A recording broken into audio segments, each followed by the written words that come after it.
Hi, my name is Eric. Today, the discussion is going to revolve around making your mental health, a priority.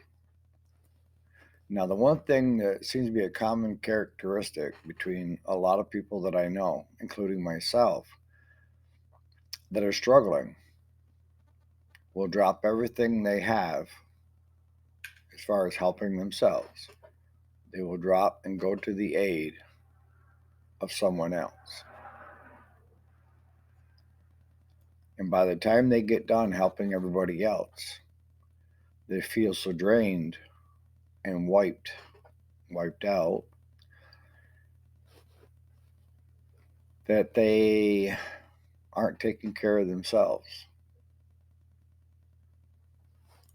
I learned early on that I had a friend of mine tell me that you can't help other people unless you help yourself first.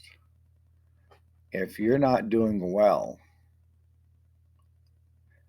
then you're probably not giving what you could be giving to help other people.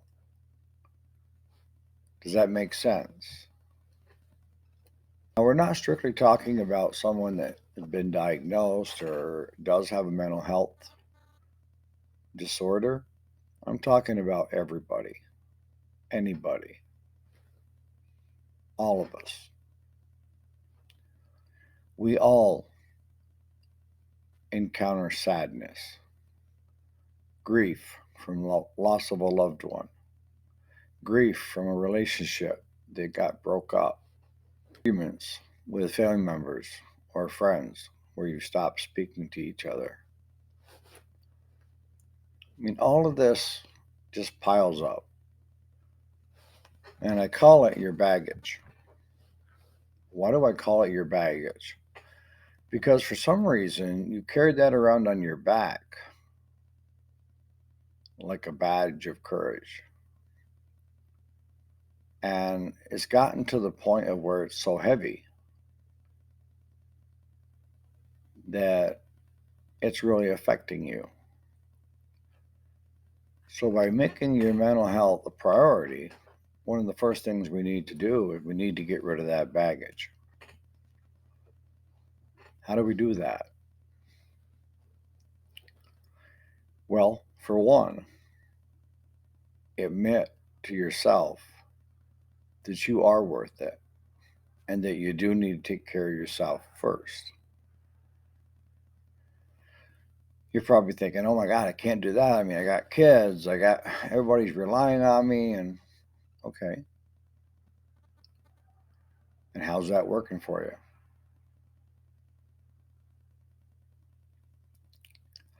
You could be doing so much more for everybody if you were doing really good yourself. If you were feeling rested, relaxed, you would have a different outtake on life, an outlook where you see things differently. It's like the old song of rose colored glasses. That's the best way to describe most of us, is that we have our rose colored glasses on with all of our baggage, and it's not showing us the real picture.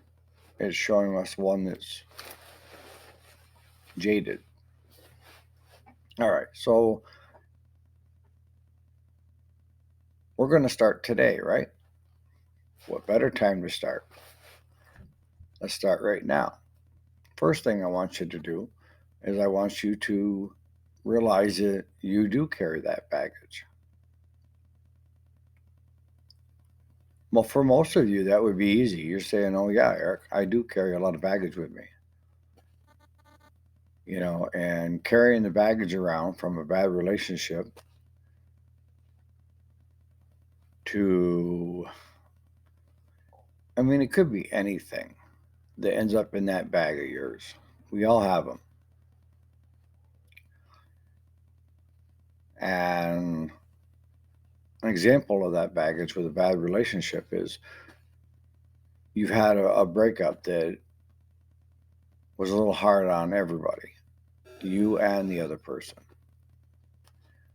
And now it's 2, 3 years out, you're single, and you're carrying around that baggage of how that relationship had gone bad, so you're unwilling to try again. And if you do try, you got all that baggage that's going to set you out to fail. Yes, it is. Because you're going to take and you get into a relationship, and the first thing you're thinking about is what went wrong in the other one and how terrible it was, and how you can't put yourself out there for fear of, you know, being tore apart. So you sabotage the relationship before it even could begin. And it could be from the you finally met the right person, but you're sabotaging that relationship. Are you doing it purposely? No. It's your baggage. You didn't get rid of your baggage. You didn't deal with your baggage. That's the big thing, is dealing with it and then deciding what you're going to do with it. For most of us, we may look at it from time to time, but we keep lugging it around. And that baggage is never positive. It's always crap. It's always on the negative side. So when we admit that we have baggage, that's the first step. Second step is to look to see what kind of baggage we're carrying and sort through it and see, do we really want to carry this anymore? Haven't we gone long enough? Isn't it time to crumple it all up and throw it in the waste paper basket? And each one you do, you lighten the load that's on your back. How do I know what baggage I'm carrying? Simple. What are your thoughts most of the day? What do you think about a lot that's on the negative side? That's your baggage. Or when you interact with someone, something deja vu, like we've been here before, that's your baggage talking to you saying, hey, we've been here before. We can't afford to get hurt again. So back to F out. Or we go into a relationship where we're not fully committed to it. I could do video after video on relationships, um, and I'll just do a quick summation. When I hear that I have fallen out of love in my relationship, or I hear my relationship isn't working anymore,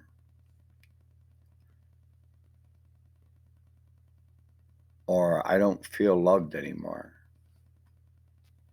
it's not that you fell out of love with each other. It's you forgot to learn, you forgot how to communicate with each other. Now, the only relationship I can tell you that will not work is one based on looks. Wrong idea. The best relationship is someone that's your best friend.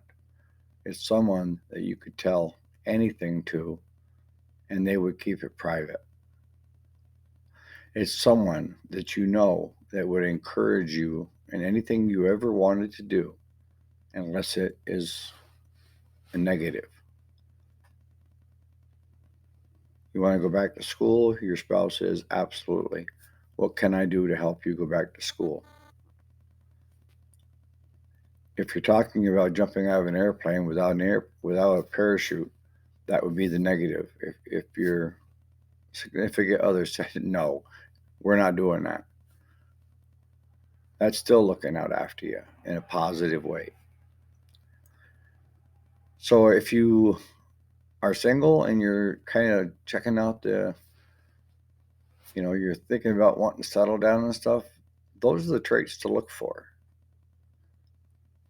Someone you can trust to say anything and it stays between the two of you. Someone that will support you in whatever you want to do.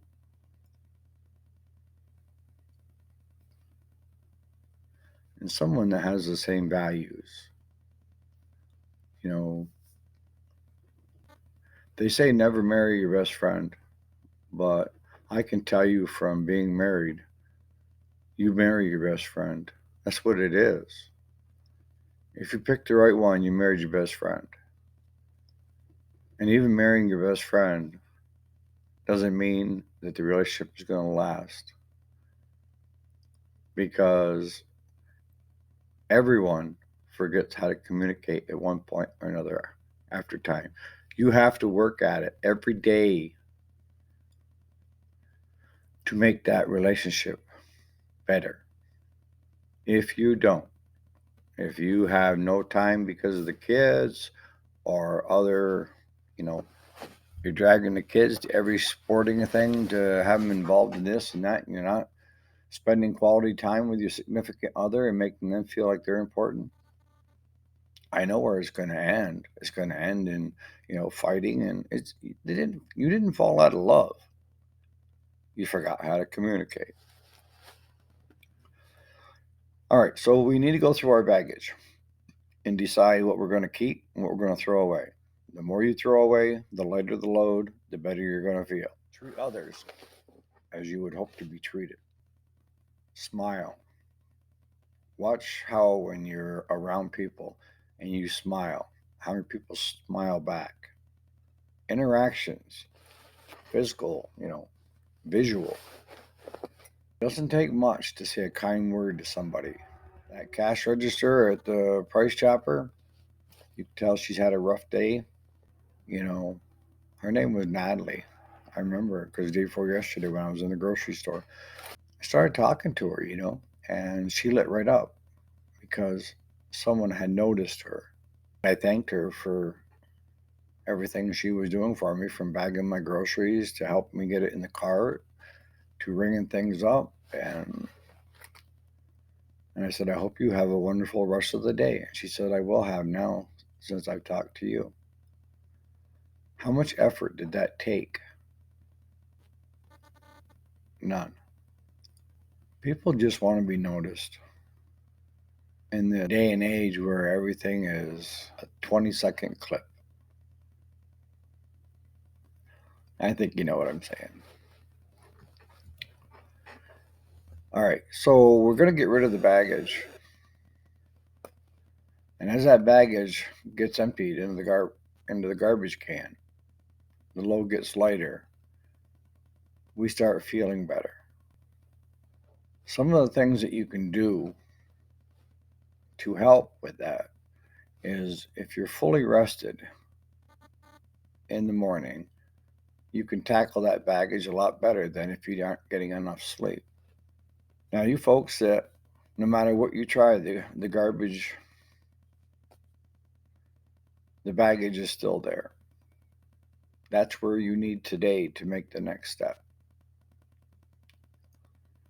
I would either find someone that you trust 100%, that anything you say to that person, that it won't get repeated to somebody else. It's a trust issue. And most of us that have been diagnosed, that was one of the biggest hurdles to get over, is trusting other people with your feelings. And just let it all out. And if you're that other person, don't say anything. Just listen. Don't be trying to fix it in your head. Listen. All that person wants to do is just let it all out so that they don't feel like they're alone carrying all that baggage. Simple. A little bit of time out of your day, but I would give any one of you time out of my day if you need to talk to me. When any of my kids or grandkids, no matter what I'm doing, what's going on, I always have time and I'm here. I will always make time.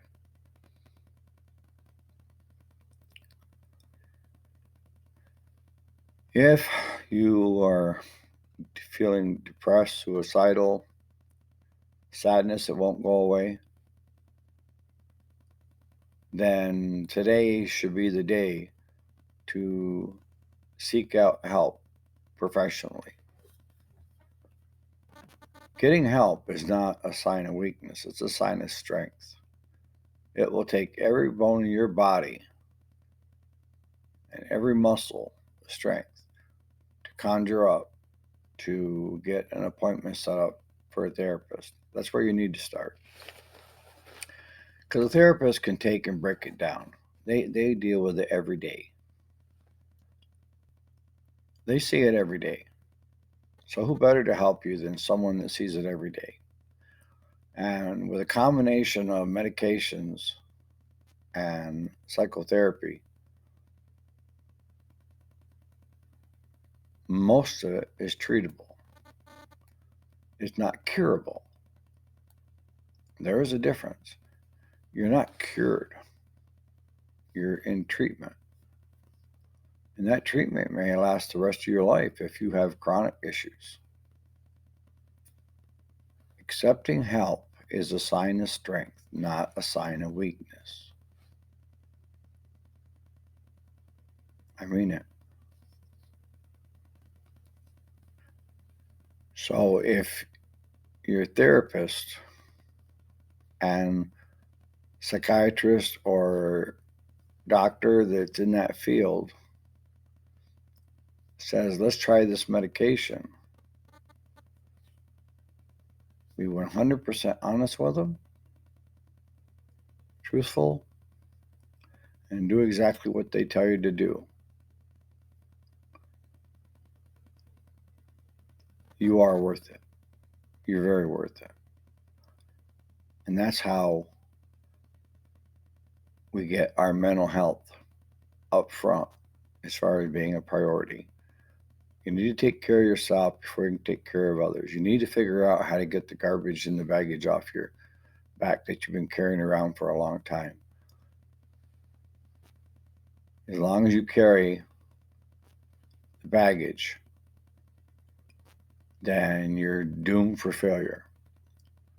What you do with the baggage, as far as getting rid of it, is it's going to change your whole life around for the better. I guarantee it.